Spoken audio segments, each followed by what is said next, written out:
سوال داده شده بود که درباره حضرت نوح کوتاه باشدن و شما عزیزان هم صحبت میشیم. امروز در دو بخش صحبت میکنیم، یکی حقوق همسایگی و یکی انشاءالله خدا خواهد قصه کوتاه پر مفهوم باشدن حضرت نوح علیه السلام انشاءالله خدا خواهد بیان شما.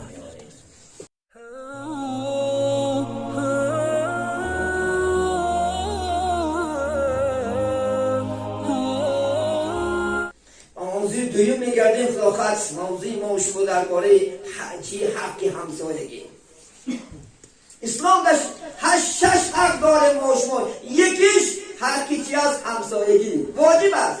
همسایه باید همسایه حرمت کند، همسایه باید همسایه نسکا کند، خدمت کند برادران. همسایه فلاخت از آن خشانی که دور از دریا که 10 کیلومتر بلند نیستند و میگه که در فتامی آیا منت همسایه میبردم با دخونن یکم کاشه یکم همسایه میدار بچورن. ولی همین همسایه به هوشیار شیم همسایه گید انشاءالله. پیغمبر صوتن که من کان یؤمن بالله و الیوم الاخر، کسی که ایمان به خدا دارد و ایمان به روز قیامت دارد، لا یؤذی جاره، همسایه‌اش آزار نمی‌دهد. مازال میگه جبرائیل یوصینی بالجار، همیشه میگه جبرائیل من نصیحت میگه که همسایت نه هوشیار شو، همسایت نه.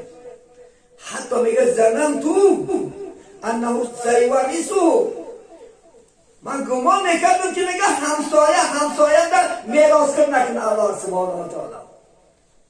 چون همسایه نمیگه من نصیحت میکرد، چون میگه من چیکار میکرد، تحکیم میکرد جبرائیل. یعنی همسایه به همسایه 3 حق دارد برادران. یک همسایه است که 3 حق دارد، 3 حقش میدی. یک همسایه است که 2 حقش میدی. یک همسایه است که 1 حق دارد. و همسایه که 3 حق دارد، حق همسایگی، حق خویش و تباری، حق مسلمانی. اگر خویشت باشد، بچه اطاعت باشه، بچه عمکت باشه یا خالت باشه، 3 حق میدی. اگر همسایه باشه و بیگونه باشه، حق همسایگی، حق مسلمانیش 2 حقش میدی. اگر کافر باشد 1 حقش میدی. شما کافر باشه همسایه تو آزار دادن حق ندارید عزیزان من. اسلام ما شما همین است. سخاوت دین مبین اسلام به همه چی معامله، به همه رفتار و گفتار میکنی. پیغمبر بزرگ محمد صلی الله علیه و همسایش یهودی بود. اینه یهود. دشمن اشدی چی بود؟ اسلام. یه روز میگه دخترشونه فاطمه مادرونه علی در بردازگی شدن. بعد رفته از مصلحت پرسیدن، گفتن همسایه چی بیا؟ گفتن چی گپ است محمد؟ من همین فاطمه رو علی در بردازگی، شما چی میگید؟ گفت عجایب دیگه. دین چی دیگره؟ دین من دیگره. ای من چی میپرسی آخی؟ میگو خدا سبحانه و تعالی من تاکید داره در حق همسایگی. گرچه تو دو دین بیگانه باشد که حق همسایگی داری تو. و من نصیحت آیا راضی هستی؟ من فاطمه به علی تیم. میگه یک پسی ساده گفت که جانم فدای همون خدا که برای یک من بیدی محمد همه که تاکید کنیم. بیا گو لا اله الا الله محمد رسول الله ایمان آورد. پیغمبر حتی بیمارای یهودا را که در اطراف محله زندگی میکرد رفته زیارتش میکرد. از سفر زیارت محمد صلی الله علیه وسلم و یا بچی به اسلام مشرف میشدن. الحمدلله اسلام قبول میکردن. چنان دین داره ما همیشه معامله ما در کجای باشیم انشاءالله خدا درست کنیم، درست معامله کنیم. اسلام همین است. اگر پیغمبر دغل میبود، اگر پیغمبر سخت سخن میبود، سخت دل میبود، اسلام امروز غلبه نمیکرد. امروز اسلام هیچ کس قبول نمیکرد. اشد دشمناش با چیکار میکرد؟ معامله میکرد پیغمبر علیه السلام. ولی جوانی مشبه شیار رو برداشته و نماز نمیخونه، خونش رفته نمیشه و عرق بخونه با وی گفت زده نمیشه و فرار میکنه نه آبوی که گفت بزنه دیگه. ما شما با وی نشینیم، با عرخون نشینیم، با زناگر نشینیم، بدوز بشینه و اما نفهمانیم کی نفهماند برعکس باید بشی خدا خطو چورا کتی نکنی شما که هر روز شهرنشینک داره در یک هفته یک بار در یک ماه 2 بار و 3 بار همه همسیفات جمع میشه همون دایره نگهتن اگر در دوش یک عرخون باشد یک زیناگر باشد یک گناهکار باشد آیسته هم کمپانه برنده داریست بکی بچه تو بس کنم ترس از خدا این گناه هیچی فایده ندارد این دنیا هم شرمنده میکنند آخرت هم شرمنده میکنند خدا سبحانه و تعالی در چند جای قرآن در سوره ماعونه در کوثری چی میگه اعوذ بالله من الشیطان الرجیم فویل للمصلین الذین هم عن صلاتهم ساهون الذین هم یراؤون و یمنعون الماعون وای باد وای گفتگیش کلمه وای گفتگی است وای باد دوزخ باد هلاکت باد برای کسانی که دیده و دونسته نماز تأخیر میکنن دیده و دونسته نماز نمیخونن کاری دنیاشو گفته کچکه کارم جوالی کارم فلان کنم خونم استراحت کنم نماز پیشین قضا میکنن نماز عصر قضا میکنن وای بر حالش او بی نماز نه شما نماز خونده باید قضا کنید نماز خواه هم یراؤون کسانی که ریا میکنن نماز برای خدا خوندن در کار برای کلمه میخونن یا خیلی انسان برای خدا کندن کن در بین مردم چکارش میکنن آشکارش میکنن فلان چه من آدم کردم من نمیبودم فلان چی کشنگی رو میگود من فلان کردم پستان کردم این ثوابش میرم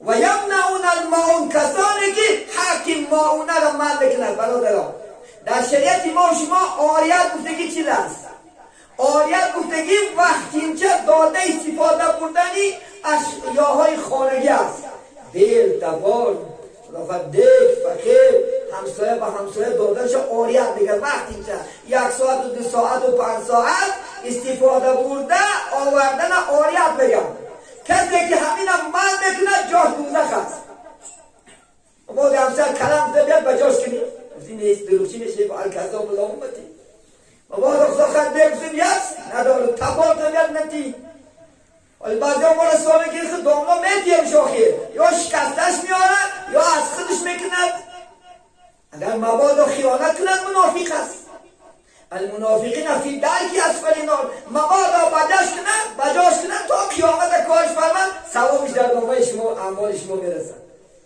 ثوابش برای شما از یک تپار 10,000 بگیست 20,000 50,000 بگیست خرشون مناسب بیند ثوابش دیگه بکار کار میکند همه ثوابش در نامه اعمالش میاد بعد یا میشنیم در اختار از با کوچه ها از تامرخواد زیده خونش آرده ساده است و حرام است برادرم هیچی ثواب نمیگیرد ثوابش تازه همون آدم خریدگی نمیرود خوردگی حرام است از همون میوه اگر بچه ها بخوری گوشت خوب بخورونی مالی کس حرام است برادرم نکنی کار دوزی نکن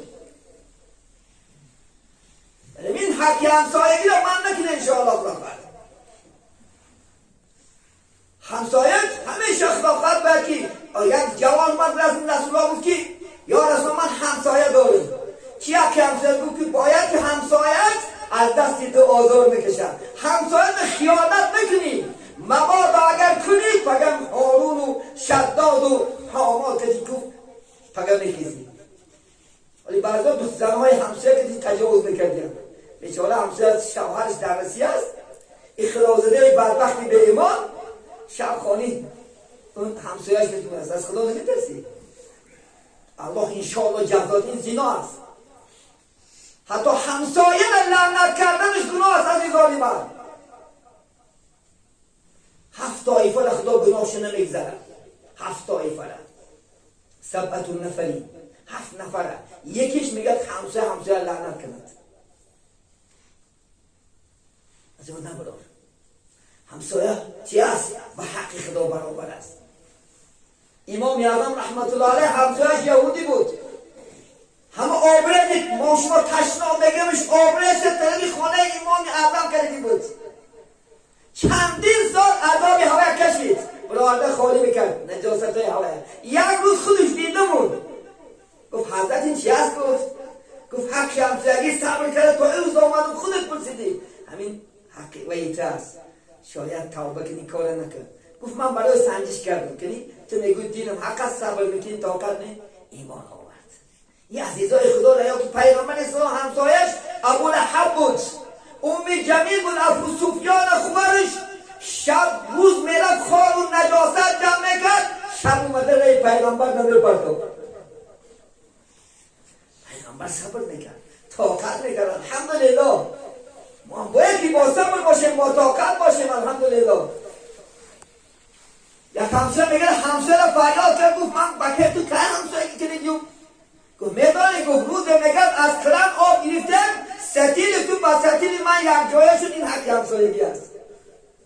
این بزرگان شما تا حساتیل تا انشاءالله اشیای خانگی شد یک جایه شدن حق همسایگی رو چکا بکرم پاس میداشتن. این وقت هم شده است انشاءالله خدا فرصت یک باز بسیار انشاءالله صحبت بکنیم. برای این همه انشاءالله خدا خواهد چکا کنیم از الله ترسیم. خدا خواهد انشاءالله از الله ترسیده همه چکا کنیم طاعت عبادت همه انشاءالله خدا خواهد فرمان خدا پیغمبر در این دنیا دوستی مهر و عاقبت برادر از دست ندیم. عمر گذشته است. گندگی هم کنی میگذرد، نغزی هم کنی میگذرد، لیکن نغزی اینده نمیرسد. شنان خدا خواهد زندگی کنه که بلی سر شما هم آدم ها آرزو کنن کاش که مثل همین برادر خدا 10 سال دیگر 20 سال دیگر عمرش زیاده میکرد. آرزو کنن خدا خواهد انشاءالله. شیخ سعدی یاد دار وقتی زادنی تو گریان بودی همه خندان، چنانزی که وقتی مردنی تو خندان باشی همه گریان. چنان زندگی میگی بدی مردنت همه افسوس کنه همه گریه کنن که کاش که الله 10 سال دیگر عمرش زیاده میکرد. نگه که خلاص شده خیلیت همین بدبخت دنیا گرفتیش با اختر.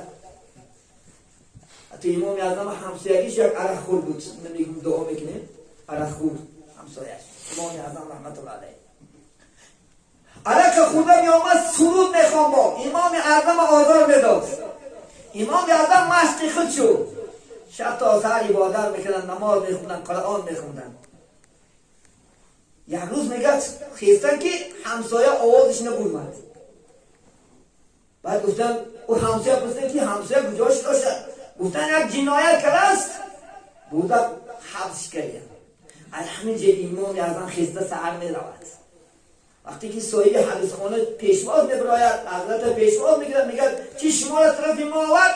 میگه همسایه من آورده حبس کرده ای، من میخوام که همسایه ما آزاد کنیم. باید بیاد میگه همجنه 40 کس بود و توفیل تشریف امام اعظم رحمت الله علیه همه شبدرهای خدا آزاد کردن. اومده میگه ایمان آورد دین اسلام ده.